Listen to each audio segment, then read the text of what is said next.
খাতা ল্যান্ডস্কেপ করতে হবে। আসসালামু আলাইকুম ওয়া রাহমাতুল্লাহ। যারা যারা সালাম দিয়েছো সবাইকে ওয়ালাইকুম আসসালাম ওয়া রাহমাতুল্লাহি ওয়া বারাকাতুহু। যারা লাইভে আছো দয়া করে আমাকে কমেন্টস করে জানাও তোমাদের লেখাটা শেষ হয়েছে কিনা। তোমাদের লেখাটা যদি শেষ হয়ে থাকে তাহলে আমি বলা শুরু করে দিব ইনশাআল্লাহ। এখানে পারভিন তাহমিনা জিজ্ঞেস করছে যে 3 নাম্বার আবরণ টিস্যুটার উচ্চারণ কি? এটার বানান হচ্ছে সিউডোপোডিয়াল। বানান হচ্ছে স্পেলিং হচ্ছে সিউডোপোডিয়াল আর প্রোনাউন্সিয়েশন হচ্ছে সিউডোপোডাল। প্রোনাউন্সিয়েশন হচ্ছে সিউডোপোডাল আর স্পেলিং হচ্ছে সিউডোপোডিয়াল। স্পেলিং বানান হচ্ছে সিউডোপোডিয়াল আর প্রোনাউন্সিয়েশন উচ্চারণ হবে হচ্ছে সিউডোপোডাল। তোমরা জানো সবাই যে আমি আবরণী টিস্যুর প্রকারভেদ নিয়ে কথা বলছিলাম। আজকে আবরণী টিস্যুর সকল প্রকারভেদ শেষ হয়ে যাবে ইনশাআল্লাহ।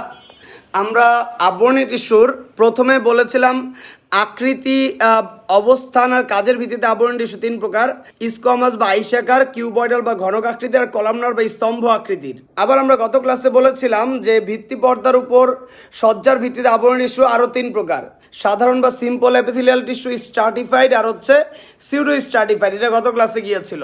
আজকে আমরা আলোচনা করব ইনশাআল্লাহ রূপান্তরের ভিত্তিতে আবরণী টিস্যু 5 প্রকার। দেখো আমি সংজ্ঞাগুলো তোমাদের জন্য একেবারে লিখিয়ে দিয়েছি যেন তোমাদের বাসায় কষ্ট করতে না হয়। তাহলে আবরণী টিস্যুর আজকে পর্যন্ত আমরা 3 ধরনের শ্রেণীবিন্যাস দেখলাম। প্রথমে জেনেছিলাম আকৃতি, অবস্থান, কাজের ভিত্তিতে আবরণী টিস্যু 3 প্রকার: স্কোয়ামাস বা আইসাকার আবরণী টিস্যু, কিউবয়েডাল বা ঘনক আকৃতির আবরণী টিস্যু, কলামনার বা স্তম্ভ আকৃতির আবরণী টিস্যু। তারপর আমরা জেনেছিলাম ভিত্তি পর্দার উপর সজ্জার ভিত্তিতে আবরণী টিস্যু আরো 3 প্রকার: সাধারণ বা সিম্পল আবরণী টিস্যু, স্ট্রাটিফাইড বা স্তরীভূত আবরণী টিস্যু আর হচ্ছে সিউডো স্ট্রাটিফাইড আবরণী টিস্যু, যেগুলো নিয়ে আমি গত ক্লাসে আলোচনা করেছিলাম। তো এখন আমরা রূপান্তরের ভিত্তিতে 5 ধরনের আবরণী টিস্যু নিয়ে কথা বলবো ইনশাআল্লাহ। মনোযোগ দিয়ে সবাই লক্ষ্য করো, বিষয়টা কিছু বিষয়ে একটু জটিলতা আছে। সিলিয়া যুক্ত আবরণী টিস্যু কোথায় থাকে? মেরুদণ্ডী প্রাণীদের ট্রাকিয়া বা শ্বাসনালী। আমাদের ট্রাকিয়া বা শ্বাসনালী, গলায় শ্বাস যেখান দিয়ে যায়, শ্বাস নেওয়ার সময় দেখবা এই জায়গাটা বরাবর শ্বাস ভিতরের দিকে ঢুকছে, এই জায়গা দিয়ে শ্বাস ঢুকতেছে। আমি দেখলাম একটু আগে এই জায়গা দিয়ে শ্বাস ঢুকতেছে, এই জায়গা দিয়ে শ্বাস ঢুকছে। এই জায়গায় রয়েছে ট্রাকিয়া বা শ্বাসনালী, এই জায়গায় রয়েছে ট্রাকিয়া বা শ্বাসনালী। এই ট্রাকিয়া বা শ্বাসনালীর প্রাচীরে বিশেষ রূপান্তরিত একটা আবরণী টিস্যু থাকে যাকে বলা হয় সিলিয়া যুক্ত আবরণী টিস্যু। আমি তোমাকে একটু চিত্র এঁকে দেখাই।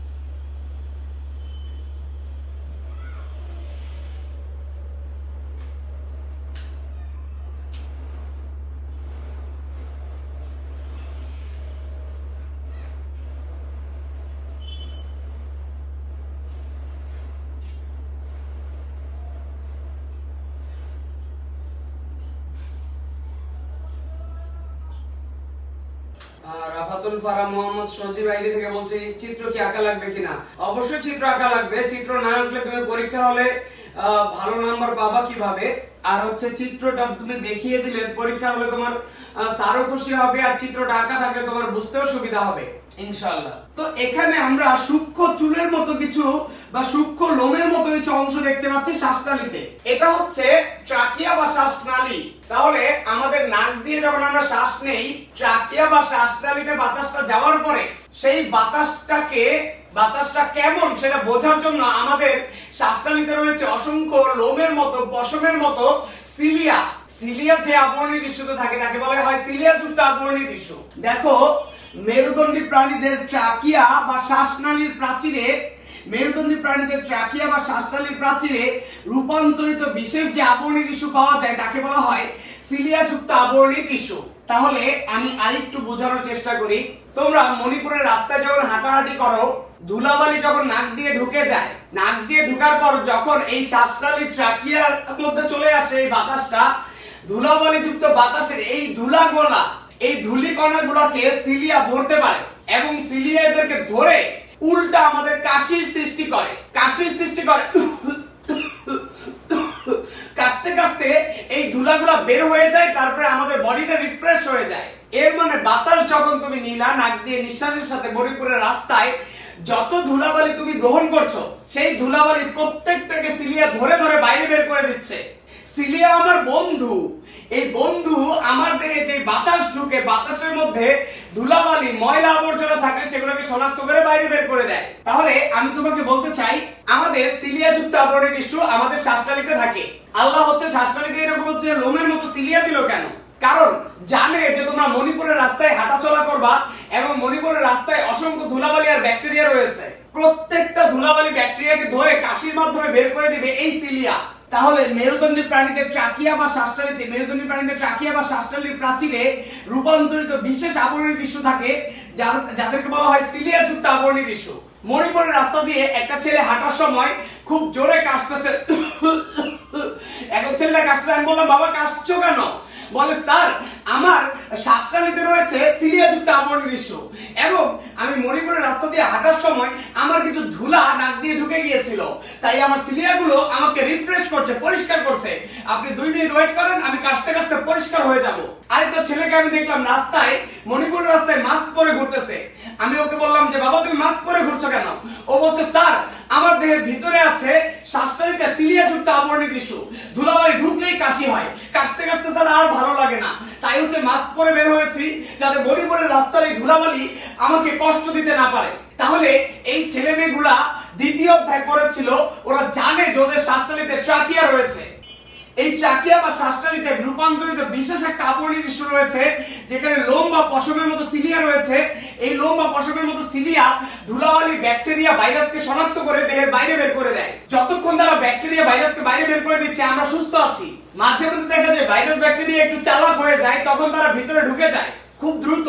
যখন তারা ভিতরে ঢুকে তখন আক্রান্ত হয়। তবে সিলিয়া যদি না থাকতো আমরা প্রতিদিন একবার করে অসুস্থ হতাম, কিন্তু সিলিয়া থাকার কারণে আমরা অসুস্থ অনেক সময় হচ্ছি না, কারণ ওরা অনেক ভাইরাস, ব্যাকটেরিয়া, ধুলাবালি বাইরে বের করে দিয়ে আমাদেরকে প্রতিনিয়ত হেল্প করছে। তোমাদেরকে আমি একটা সুন্দর উদাহরণ দিব, একটু মনোযোগ দিয়ে খেয়াল করবা। আজকে তোমার সিলিয়া আছে বলে তোমার মণিপুরের রাস্তায় হাঁটার সময় ধুলাবালি ঢুকলে কাশি আসে। এই সিলিয়া যুক্ত আবরণী টিস্যু আছে বলে আজকে আমাদের এত হেল্প হচ্ছে, কাশি দিয়ে ধুলাবালি বের হয়ে যাচ্ছে, রিফ্রেশ হয়ে যাচ্ছে। যেই লোক সিগারেট খায়, স্মোকিং করে, তার দেখা যায় এই সিলিয়াগুলো সব ধ্বংস হয়ে যায়, সিলিয়া যুক্ত আবরণী টিস্যু ধ্বংস হয়ে যায়। তার অনবরত ধুলাবালি, ব্যাকটেরিয়া ঢুকতে থাকে এবং অনবরত ধুলাবালি, ব্যাকটেরিয়া ঢুকতে ঢুকতে একটা সময় দেখা যায় তার লাংস ক্যান্সার এবং দেহের বিভিন্ন জায়গায় ক্যান্সার সৃষ্টি হয়। আজকে সিলিয়া আছে বলে কাশির মাধ্যমে তোমার অনেক ধুলাবালি, ব্যাকটেরিয়া বের হয়ে যাচ্ছে। যেই লোক স্মোকিং করছে তার একটা সিলিয়া বেঁচে নাই, সবগুলো সিলিয়া নষ্ট হয়েছে এবং তার ধুলাবালি, ব্যাকটেরিয়া অনবরত ফুসফুসে যাচ্ছে, লাংস ক্যান্সার তুমি কল্পনা করবে না। লাংসের মধ্যে তাদের হচ্ছে ক্যান্সার হয়ে ছিদ্র হয়ে যায়, লাংস ফুটা হয়ে যায়, লাংসে পানি জমে লাংস বড় হয়ে যায়, শ্বাস নিতে পারে না।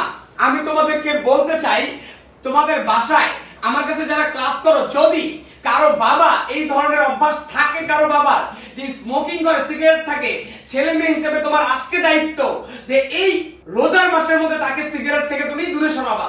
যদি কোনো ছেলে মেয়ে জানো যে তার বাবা এটা করে, কারো মাও যদি করে, আধুনিক যুগে হচ্ছে মায়েরাও স্মোকিং করে, আমি শুনেছি, দেখেছি অনেক রেস্টুরেন্টে অনেক মারা যে স্মোকিং করছে, কারো বাবা মা যদি এরকম থাকে তাহলে তোমরা তাদেরকে হচ্ছে এই রোজার মাসের মধ্যে তোমাদের ছেলে মেয়ে হিসেবে এটা দায়িত্ব।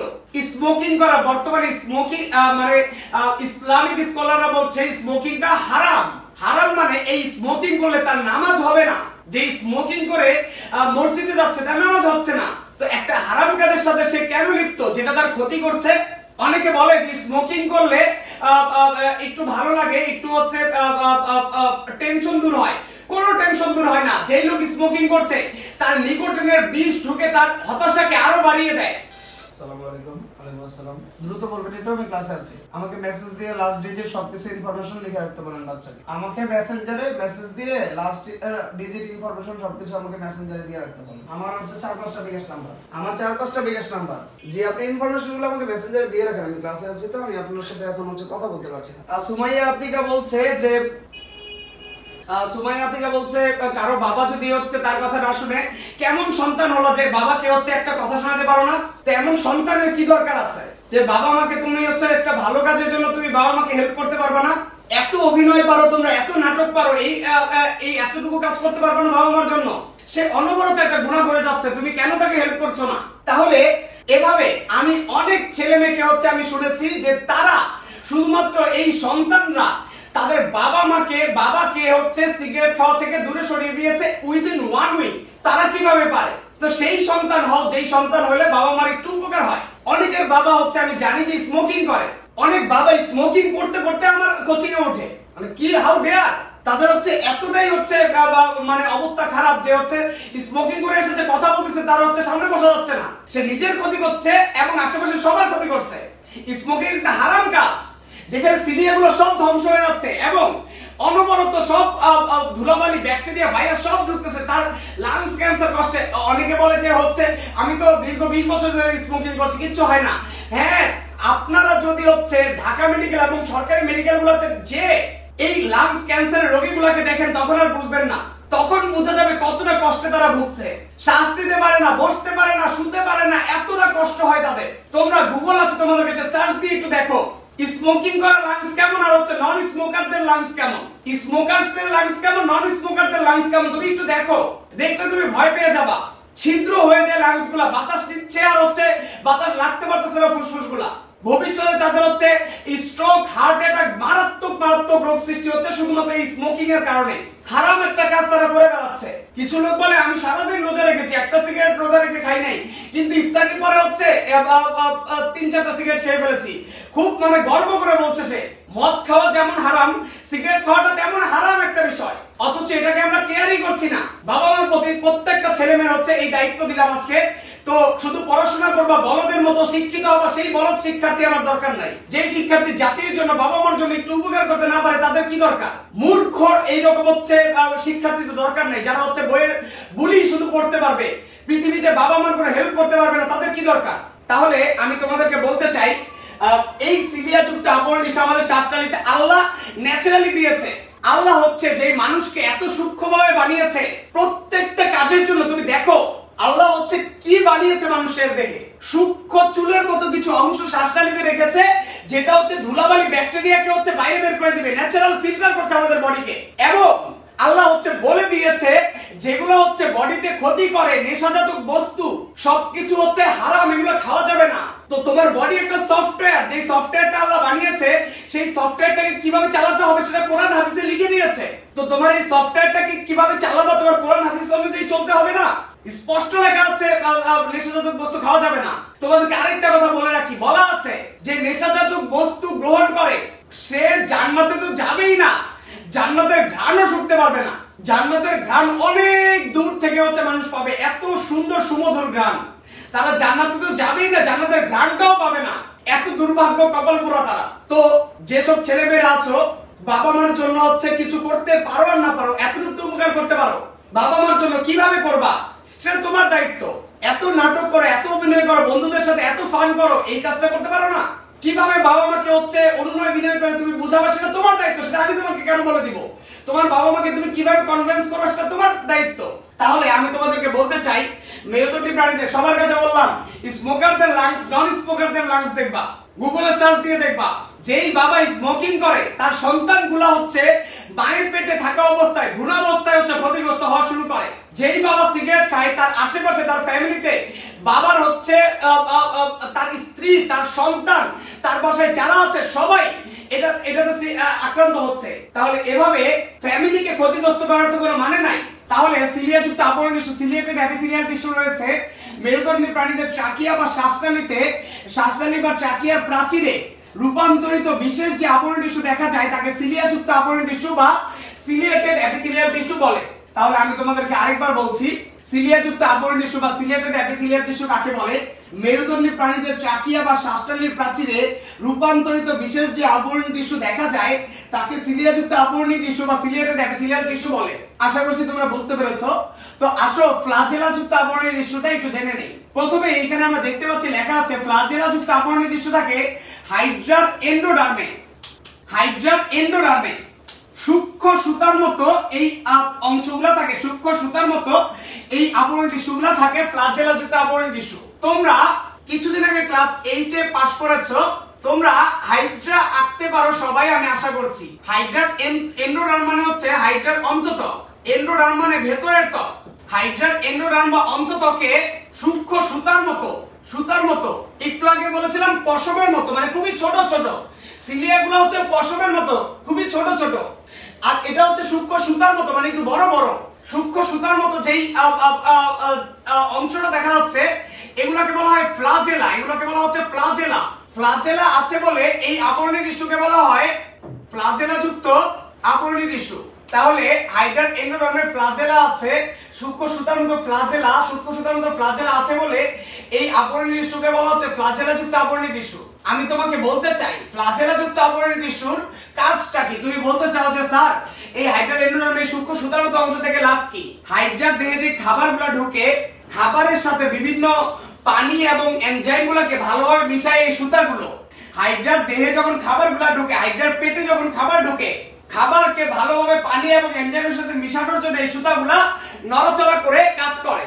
তাহলে হাইড্রার পেটের মধ্যে যখন খাবার ঢুকে, খাবারের সাথে এনজাইম পানি ভালো করে মিশানোর জন্য এই সুতাগুলা নড়াচড়া করে, সুতাগুলা নড়ে চড়ে এই খাবারকে ভালোভাবে মিশিয়ে দেয়। তাহলে হাইড্রার এন্ডোডার্ম বা অন্তত্বকে সূক্ষ্ম সুতার মতো রূপান্তরিত বিশেষ যে আবরণী টিস্যু রয়েছে সেটাকে বলা হচ্ছে ফ্লাজেলাযুক্ত আবরণী টিস্যু। আশা করি তোমরা বুঝতে পেরেছো। এবার ক্ষণপথযুক্ত আবরণী টিস্যু। হাইড্রার এন্ডোডার্মে থাকে, মেরুদণ্ডী প্রাণীদের ত্বকে থাকে। হাইড্রার এন্ডোডার্মে থাকে আর মেরুদণ্ডী প্রাণীদের অন্ত্রে থাকে। ক্ষণপথযুক্ত আবরণী টিস্যু, অ্যামিবার মতো ক্ষণপথযুক্ত। একটু বোঝার চেষ্টা করো। হাইড্রার এন্ডোডার্মে এরকম ক্ষণপথযুক্ত আবরণী টিস্যু থাকে। আমাদের পেটের নাড়ি বহিতেও এরকম ক্ষণপথযুক্ত আবরণী টিস্যু থাকে। তুমি কোশ্চেন করছো এই ক্ষণপথযুক্ত আবরণী টিস্যু থেকে লাভ কি? লাভ হচ্ছে, মনোযোগ দিয়ে দেখো, এখানে ধরো একটা খাবার আছে, এই খাবারটাকে খাওয়ার জন্য এই ক্ষণপথযুক্ত আবরণী টিস্যুটা দ্রুত এটাকে চারদিক থেকে ঘিরে ফেলে। ঘিরে ফেলার পরে আস্তে আস্তে এই খাবারটার চারপাশে আরো সুন্দরভাবে আবৃত করে ফেলে এবং শেষ পর্যন্ত আস্তে আস্তে তার দেহটাকে আরো কাছাকাছি এনে এই খাবারটাকে গ্রাস করে ফেলে, খেয়ে ফেলে। ক্ষণপথযুক্ত আবরণী টিস্যু খাবারকে সুন্দরভাবে এইভাবে খেয়ে ফেলার জন্য কাজ করছে। তাহলে তুমি যে খাবার খেয়েছো, খাবার তো পেটে গেল, পেট থেকে খাবারগুলো রক্তে মিশবে কিভাবে? পেট থেকে খাবারগুলো রক্তে মিশবে কিভাবে? আমাদের পেটে আছে ক্ষণপথযুক্ত আবরণী টিস্যু। ক্ষণপথযুক্ত আবরণী টিস্যু এই খাবারগুলোকে শুষে ভালো করে এই খাবারগুলোকে ধরে অ্যামিবার মতো এই খাবারগুলোকে ক্ষণপথ তৈরি করে গিলে ফেলে তারপর রক্তে পাঠায় দেয়। তাহলে ক্ষণপথযুক্ত আবরণী টিস্যু আমাদের পেট থেকে এবং হাইড্রার পেট থেকে খাবারগুলোকে ধরে ধরে আমাদের রক্তে পাঠায় দেয় এবং আমরা পুষ্টি পাই। একটা ছেলে ক্লাসে ঢোকার পরে বলল, স্যার একদমই আজকে ক্লাস করতে মনে যাচ্ছে না, খুবই দুর্বল লাগছে। তখন আমি ওকে 10 টাকা দিয়ে বললাম নিচ থেকে কিছু খাবার কিনে খাও।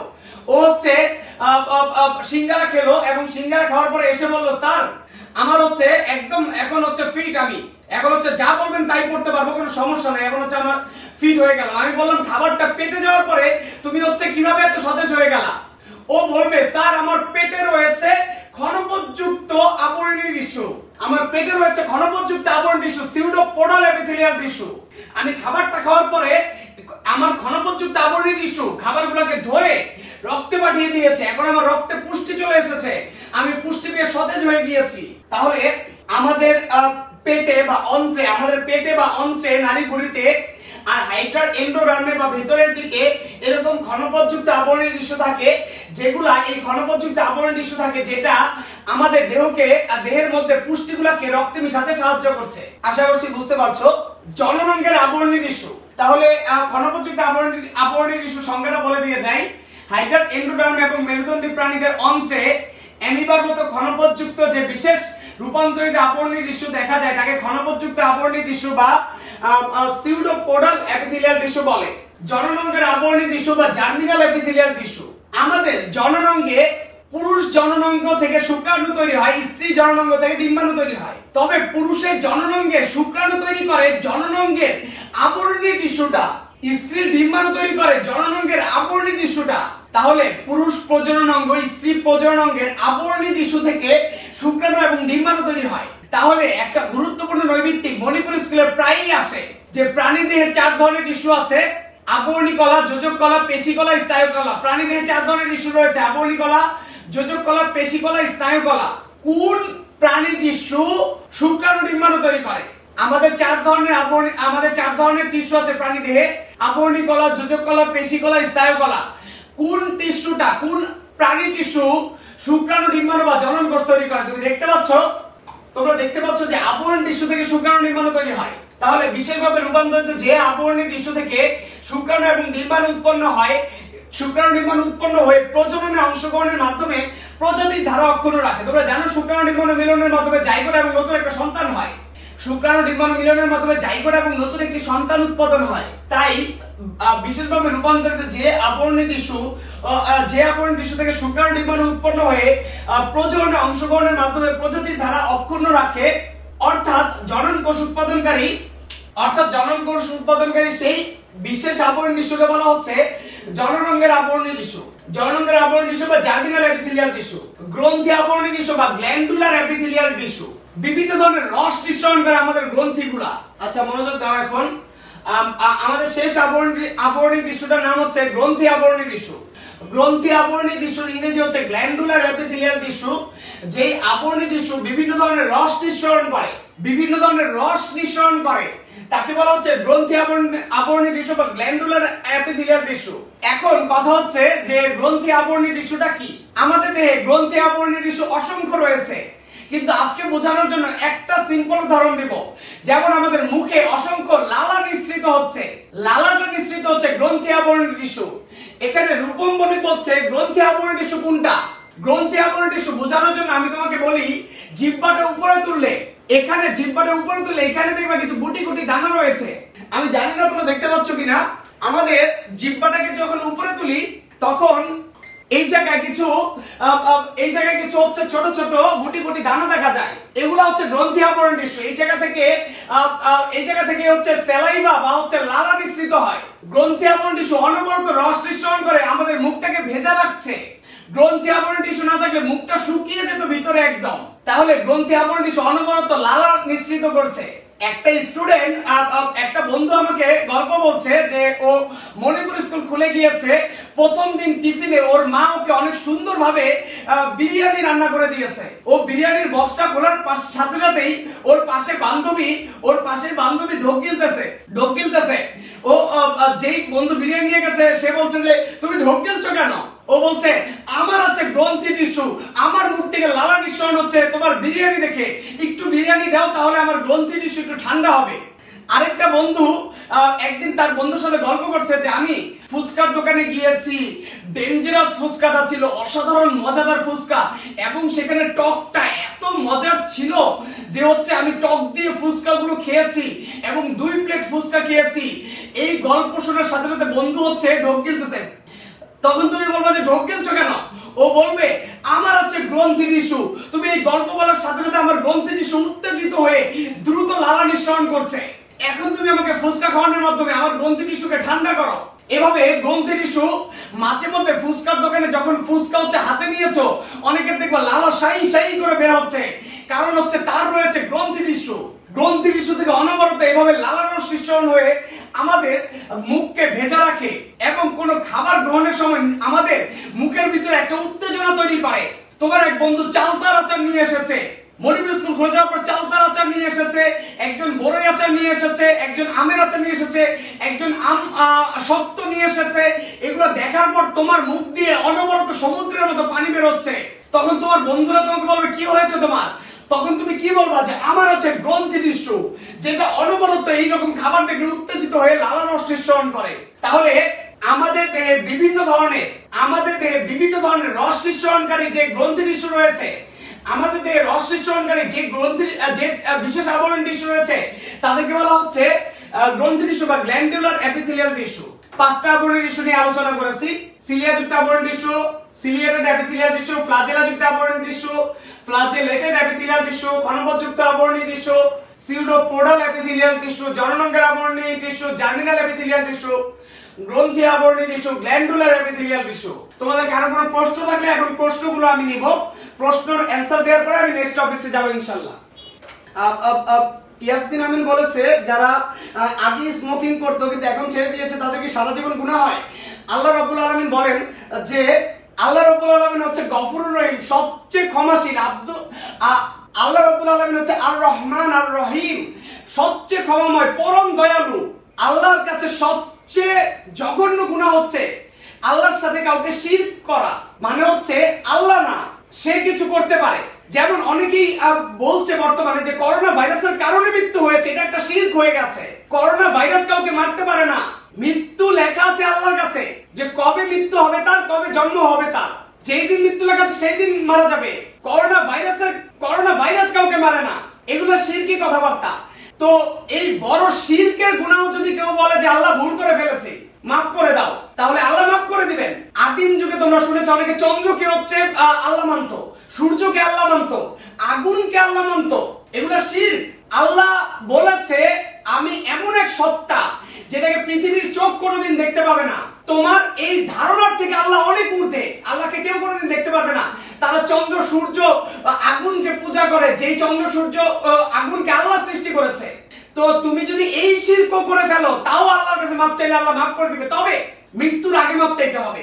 ও বলেছি স্মোকিং যারা আগে করেছে এখন করছে না, মাপ চাইলে কি মাপ হবে না? অবশ্যই হবে। আল্লাহ গফুরুর রহিম, আল্লাহ রহমান রহিম, আল্লাহ সবচেয়ে বেশি ক্ষমাশীল। মাপ চাইলে, তবে মাপটা হচ্ছে মন থেকে চাইতে হবে, যে আল্লাহ আর করবো না, মানে ফান না, দিস ইজ নট ফান। আল্লাহর কাছে একান্ত চিত্তে মাপ চাইতে হবে, আল্লাহ মাফ করে দিবেন ইনশাআল্লাহ। আমরা জীবনে অনেক গুনাহ করেছি, আমি কিছুটা ইসলাম জানার চেষ্টা করছি, তোমরা জানার চেষ্টা করো। এবং ইসলামই হচ্ছে শান্তি, এটার মধ্যে হচ্ছে সবকিছু নিহিত আছে। তোমরা শুনতেছো না গত কয়েকদিন ধরে বাংলাদেশে কি ধর্ষণের হচ্ছে, বন্যা বয়ে যাচ্ছে। এইটা কি চেয়েছিল আমাদের এই ধর্মের ব্যবস্থা? কি এটা?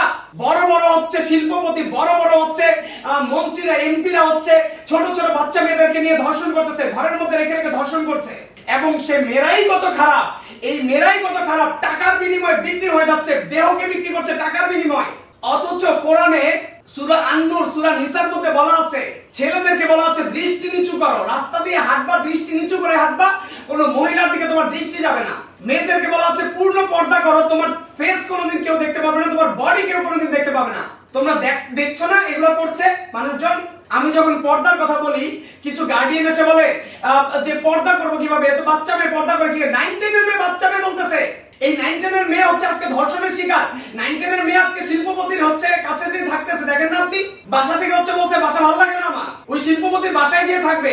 শিল্পপতি তাকে হচ্ছে প্লেনে চড়াবে, তাকে বিদেশে হচ্ছে ঘোরাতে নিয়ে যাবে, বিনিময়ে রাতভর ধর্ষণ করবে। এটাই তার লাইফ। তুমি কি চাবা তোমার ভাই বোন এগুলোতে শিকার হোক? তোমার বোন এভাবে হচ্ছে রাতের পর রাত ধর্ষণ হোক এক শিল্পপতির বাসায় গিয়ে? তুমি চাবা এটা? কেন আজকে এই ফ্যামিলিতে এগুলো করছে? তো এটা তো হচ্ছে আল্লাহর রিসালাত না, আল্লাহ তো এটা বলে নাই।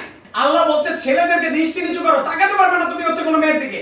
অথচ মনিপুরের রাস্তায় আমি কিছু দেখি, কিছু ছেলে হা করে ছেলে মেয়েদের দিকে তাকায় না থাকলে ওর পেটের ভাত হজম হয় না। আর কিছু মেয়ে তাদের বডি শো না করলে হচ্ছে, বডি শো না করলে, বডি না দেখালে ওদের ভালো লাগে না। এই নোংরা সমাজ থেকে তোমরা দূরে চলে আসো। তোমরা এই ইয়াং জাতি পারো সমাজকে ইসলামের দিকে নিয়ে যেতে, সমাজকে সুন্দর করতে, এই ধরনের অন্যায় অত্যাচারের বিরুদ্ধে রুখে দাঁড়াতে পারো তোমরা। এই ধরনের শিল্পপতিদের হচ্ছে গলা চেপে ধরতে পারো তোমরা। এই শিক্ষার্থীরা, তোমরা দেখো না একদিন এই রাস্তাঘাটের যে হচ্ছে এই রাস্তায় একটা শিক্ষার্থী, এইচএসসি শিক্ষার্থীকে হচ্ছে বাস ড্রাইভার হচ্ছে হত্যা করেছিল, অ্যাক্সিডেন্ট করেছিল। শিক্ষার্থীরা কত সুন্দরভাবে রাস্তাকে কন্ট্রোল করেছিল। শিক্ষার্থীরা পারে সবকিছু করতে। তোমরা ধর্মকে হচ্ছে সামনে নিয়ে আসো, তোমরা ধর্মকে প্রমোট করবা। এই ধরনের অন্যায় অত্যাচার যারা করছে তাদের বিরুদ্ধে রুখে দাঁড়াও তোমরা। ওরা নাস্তিক্যবাদকে প্রতিষ্ঠা করতে চায়, ধর্মকে দূরে সরাই দিতে চায়, যাতে হচ্ছে এই ধরনের কাজগুলো তারা করতে পারে। তারা ধর্মকে দূরে সরাতে চায়, কারণ ধর্মকে দূরে সরালে সুন্দরভাবে এরকম হচ্ছে অন্যায় অত্যাচার করতে পারবে। বিদেশে তোমরা শুনে দেখবা যে হচ্ছে এক রুমে ছেলে মেয়ে এলাও, এক রুমে ছেলে মেয়ে থাকবে এলাও। তোমাদের বাংলাদেশে কিছু অনলাইন হচ্ছে শিক্ষা প্রতিষ্ঠানে বলছে এরকম যে একটা ছেলের, তুমি একটা ছেলে মেয়ে হচ্ছে কাঁধে কাঁধ দিয়ে না চলতে পারলে সেই সমাজের কি দরকার? একটা ছেলে মেয়ে যদি ঘুমাতে চায় একসাথে ঘুমাতে পারা উচিত। তোমরা শুনো না এগুলা? অনলাইন টিচিং সেন্টার এগুলো পড়াচ্ছে, ছেলেমেয়ের নাকি একসাথে ঘুমানো উচিত। বিবৃত মস্তিষ্কের অধিকারী এরা। তো এই সমাজ ব্যবস্থা আমরা চাই না। আল্লাহ হচ্ছে যেটা দিয়েছে সেটার মধ্যে অসম মানে শান্তি রয়েছে। তুমি কোরআন পড়ো, তুমি এই বয়স থেকে কোরআনের প্রতিদিন 2টা করে লাইন পড়ো, 2টা করে লাইন পড়ো, অর্থ বুঝো। তুমি দেখো কোরআনটা যে কত অথেন্টিক একটা বিষয়। সবাইকে কোরআন পড়তে হবে। টাকার বিনিময়ে আজকে মেয়েরা কেন বিক্রি হবে আমাকে বলো? টাকার বিনিময়ে মেয়েরা কেন বিক্রি হবে? মেয়েদেরকে তো আমরা সবচেয়ে বেশি সম্মান করি, মায়েদেরকে আমরা সবচেয়ে বেশি সম্মান করি। আজকে মেয়েদেরকে কেন এইভাবে হচ্ছে অপমান করা হচ্ছে? মেয়েদেরকে কেন ভোগ্যপণ্য বানানো হচ্ছে? একটা মেয়ের সম্মান থাকা উচিত। ফেসবুকের প্রোফাইলে রং মাখা ছবি দেওয়ার দরকার কি তোমার? এই রং মাখা ছবি দিয়ে তুমি প্রতিনিয়ত গুনাহ কামাচ্ছ, কেন দরকার তোমার? তোমার সম্মান তুমি বজায় রাখবা। যেই প্রশ্ন ছিল ইয়াসমিন আমিনের যে ছেড়ে দিয়েছে তার মাপ হবে কিনা, আল্লাহ সবচেয়ে ক্ষমাশীল। আল্লাহর কাছে মন দিয়ে যদি তুমি মাপ চাও, আল্লাহর কাছে যদি একান্ত চিত্তে ক্ষমা চাও, আল্লাহ হচ্ছে সবকিছু মাফ করে দিতে পারে। আল্লাহ হচ্ছে সবচেয়ে বেশি ক্ষমাশীল, যেটা মানুষের ব্রেনে ধরবে না। হেলেন ইসলাম বলছে যারা হেলদি তাদের কি হচ্ছে কখনো লাংস নষ্ট হতে পারে? যারা স্মোকিং করে তাদের তুলনায় লাংস নষ্ট হওয়ার সম্ভাবনা খুবই কম। হেলদিদের লাংস সাধারণত নষ্ট হয় না। কখন হবে? খুব মারাত্মক ব্যাকটেরিয়া ভাইরাস যদি অ্যাটাক করে তখন হতে পারে। হেলদিদের হতে পারে যদি খুব মারাত্মক ব্যাকটেরিয়া অথবা ভাইরাস অ্যাটাক করে। সাপোজ একটা স্মোকার যদি হচ্ছে এই ব্যাকটেরিয়াটা ঢুকতো, সে হচ্ছে মারা যেত হচ্ছে 1 সপ্তাহের মধ্যে। আর যার দেহে হেলদি মানুষ তার দেহে এই ব্যাকটেরিয়াটা ঢুকলে তার হয়তো মারা যেতে 2 মাস বা 3 মাস সময় লাগবে। তো এটাই হচ্ছে হেলদির সাথে নন স্মোকারের সাথে স্মোকারদের পার্থক্য। আর হেলদিদের সাধারণত এরকম মারাত্মক ব্যাকটেরিয়া খুব বেশি একটা অ্যাটাক করতে পারে না। মাঝে মধ্যে দেখা যায় এগুলো তাদের সিলিয়া দূর করে দিচ্ছে। মাসফিয়া করিম মোহনী বলেছে এত তাড়াতাড়ি খাদ্য কিভাবে ব্লাডে মিশবে? আসলে আমি যে উদাহরণটা দিয়েছিলাম সিঙ্গারার, সেটা আসলে ওর পেট থেকে রক্তে মিশতে মিনিমাম আধা ঘন্টা সময় লাগবে। আমি আসলে এটা বুঝিয়েছি যে হচ্ছে ঘনপথটা মানে ঘনপথযুক্ত আবরণ টিস্যু রক্তে যে মিশায়, এটা বোঝানোর জন্য বলেছি আর কি। ধরো ওই ছেলের হচ্ছে একটু স্পিডে কাজ করেছে। রূপম বণিক বলছে বিভিন্ন রস নিঃসৃত হয়, এটা বলতে কি লালা বোঝাচ্ছে কিনা? ইয়েস, লালা একটা রস। লালা হচ্ছে রস যেটা নিঃসৃত হচ্ছে এবং হচ্ছে গ্রন্থি টিস্যু, লালা গ্রন্থি থেকে লালা রস নিঃসৃত হচ্ছে। আর মাসফিয়া মোহনী বারবার বলছে যে এটা এত তাড়াতাড়ি কিভাবে মিশে? বাবা তাড়াতাড়ি মিশে না, এটা মিশতে মিনিমাম আধা ঘন্টা সময় লাগবে। তার আধা ঘন্টা থেকে 2 ঘন্টা সময় লাগে এটা ব্লাডে মিশতে। আমি আসলে একটু উদাহরণ দিয়েছি সহজ মানে একটু দ্রুত বোঝার জন্য আর কি। আচ্ছা, আমি আর কারো কোনো প্রশ্ন দেখতে পাচ্ছি না। তাহলে আমি এই টপিকটা আরেকবার রিপিট করে তারপরে নেক্সট টপিকে যাচ্ছি। মাসফিয়া করিম মোহনী বলছে গ্ল্যান্ডুলার এপিথেলিয়াল টিস্যু কি হরমোন নিঃসরণ করে কিনা? গ্ল্যান্ডুলার এপিথেলিয়াল টিস্যু হরমোন নিঃসরণ করে, এনজাইম নিঃসরণ করে। গ্ল্যান্ডুলার এপিথেলিয়াল টিস্যু হরমোন নিঃসরণ করে, এনজাইম নিঃসরণ করে। গ্ল্যান্ডুলার এপিথেলিয়াল টিস্যু নিয়ে বিস্তারিত কথা বলবো এই দ্বিতীয় অধ্যায়ের শেষ দিকে। ধৈর্য ধরো। তোমরা যারা হচ্ছে মন খারাপ করছো যে গ্রন্থি আবরণ টিস্যু সম্পর্কে আরো অনেক জানতে চাই, ধৈর্য ধরো, সব জানাবো ইনশাআল্লাহ। আমরা এই চ্যাপ্টারেই আছে। আবরণ টিস্যুর প্রকারভেদ শেষ করে দিচ্ছি। আবরণ টিস্যু ছিল আবরণ টিস্যু 3টা প্রকারভেদ আলোচনা করলাম আমরা। প্রথমে আমরা জেনেছি যে আবরণী টিস্যু হচ্ছে আকার আকৃতি আর কাজের ভিত্তিতে অবস্থানের ভিত্তিতে আকৃতি অবস্থান কাজের ভিত্তিতে 3 প্রকার: স্কোয়ামাস, কিউবয়েডাল, কলামনার। তারপরে বলেছি আবরণী টিস্যু ভিত্তিপর্দার উপর সজ্জার ভিত্তিতে 3 প্রকার: সাধারণ, সিম্পল, স্ট্রাটিফাইড, সিউডো স্ট্রাটিফাইড।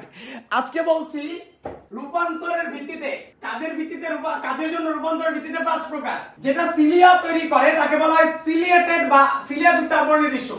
যেমন আমাদের শ্বাসনালীতে সিলিয়াযুক্ত আবরণী টিস্যু থাকে, যাতে কাশির মাধ্যমে ধুলাবালি ব্যাকটেরিয়া বের করে আমরা পরিষ্কার হয়ে যেতে পারি। তাহলে মেরুদণ্ডী প্রাণীদের ট্রাকিয়া বা শ্বাসনালীর প্রাচীরে রূপান্তরিত বিশেষ আবরণী টিস্যু থাকে, যাদেরকে বলা হয় সিলিয়াযুক্ত আবরণী টিস্যু বা সিলিয়েটেড এপিথেলিয়াল টিস্যু। ফ্লাজেলাযুক্ত আবরণী টিস্যু, হাইড্রার এন্ডোডার্মে খাবারকে মিক্সচার করার জন্য ফ্লাজেলাযুক্ত আবরণী টিস্যু রয়েছে। তাহলে হাইড্রার এন্ডোডার্মে সূক্ষ্ম সুতার মতো রূপান্তরিত বিশেষ আবরণী টিস্যু যেটা দেখা যায় তাকে বলা হয় ফ্লাজেলাযুক্ত আবরণী টিস্যু বা ফ্লাজেলেটেড এপিথেলিয়াল টিস্যু। ঘনপথযুক্ত আবরণী টিস্যু হাইড্রার এন্ডোডার্মে বা মেরুদণ্ডী প্রাণীদের অন্ত্রে নাড়িভুঁড়িতে দেখা যায়।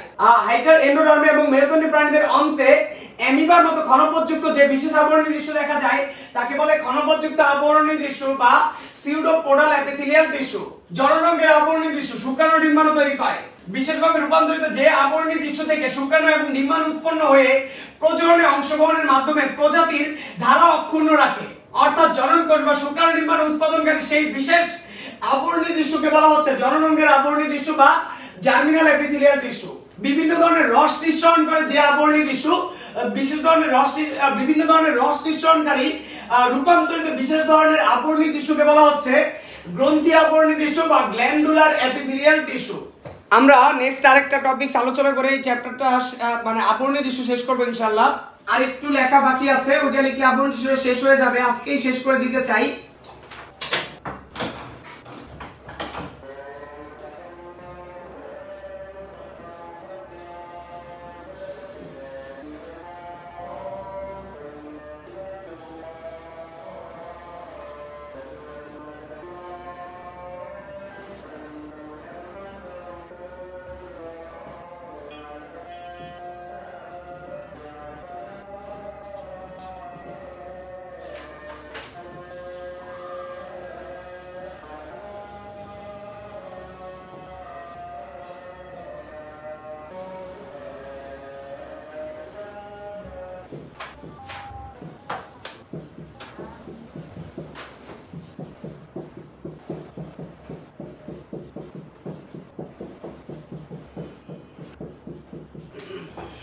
তো আমাদের আবরণী টিস্যুটা শেষ হয়ে গেল আলহামদুলিল্লাহ। আমরা হচ্ছে আগামী ক্লাস থেকে যোজক টিস্যু নিয়ে কথা বলতে পারবো। তোমাদের লেখা শেষ হলে দয়া করে কমেন্টস করে জানাও যাতে আমি আলোচনাটা শুরু করতে পারি। আচ্ছা, মনোযোগ দিয়ে খেয়াল করবেন, আমরা আবরণী টিস্যু নিয়ে কথা বলছিলাম। আবরণী টিস্যুর কাজ বা গুরুত্ব আলোচনা করে আমরা এই চ্যাপ্টারের আবরণী টিস্যুটা শেষ করতে যাই। প্রথমে আবরণী টিস্যু কোনো অঙ্গ বা হচ্ছে কোনো নালীর ভেতরে বাইরে আবরণ তৈরি করে, ভিতরে বাইরের আবরণ তৈরি করে, ভিতরে বাইরের অংশটা তৈরি করে। তাহলে প্রথম কাজ হচ্ছে আবরণী বা লাইনিং হিসেবে কাজ করে। প্রথম কাজ হচ্ছে আবরণী বা লাইনিং। তারপরে তোমরা জানো আবরণী টিস্যু বাইরের আঘাত থেকে রক্ষা করে বা প্রোটেকশন দেয়। আবরণী টিস্যু বাইরের আঘাত থেকে রক্ষা করে বা প্রোটেকশন দেয়। তারপরে তোমরা জানো আবরণী টিস্যু বিভিন্ন ধরনের পদার্থ ক্ষরণ করে, নিঃসরণ করে বা সিক্রেশন করে। যেমন আমাদের ঘামের সাথে বিভিন্ন ময়লা আবর্জনা বের হয়ে যাচ্ছে, ক্ষরণ, নিঃসরণ বা সিক্রেশন করছে বিভিন্ন পদার্থ। আবরণী টিস্যু বিভিন্ন পদার্থ শোষণ করে বা অ্যাবজর্পশন। যেমন আমি তোমাদের বলেছিলাম তোমরা অনেক প্রসাধনী সামগ্রী ইউজ করো যেটা থেকে পুষ্টি শুষে নেয়, সূর্যের আলো থেকে হচ্ছে কিছু রশ্মি শুষে নেয়। এভাবে শোষণ বা অ্যাবজর্পশন কাজে আবরণী টিস্যু সাহায্য করে।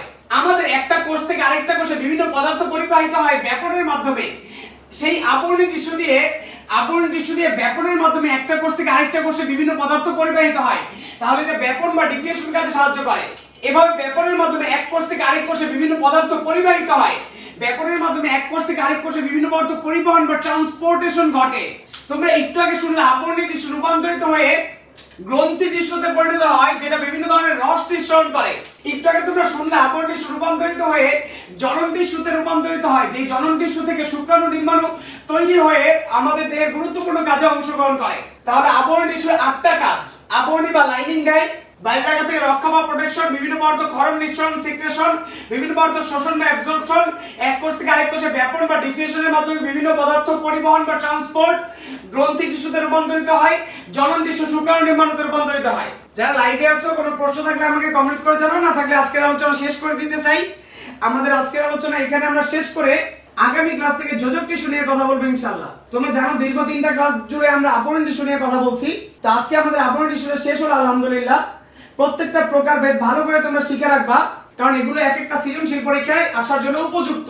মাসফি আকরম বলছে যে শুক্রাণুতে যে ফ্লাজেলা থাকে সেটা কি হচ্ছে আবরণী টিস্যু। শুক্রাণুর ফ্লাজেলা তো শুধু সুতা, শুক্রাণুর ফ্লাজেলা তো শুধু সুতা, ওইখানে তো কোনো আবরণী টিস্যু নাই।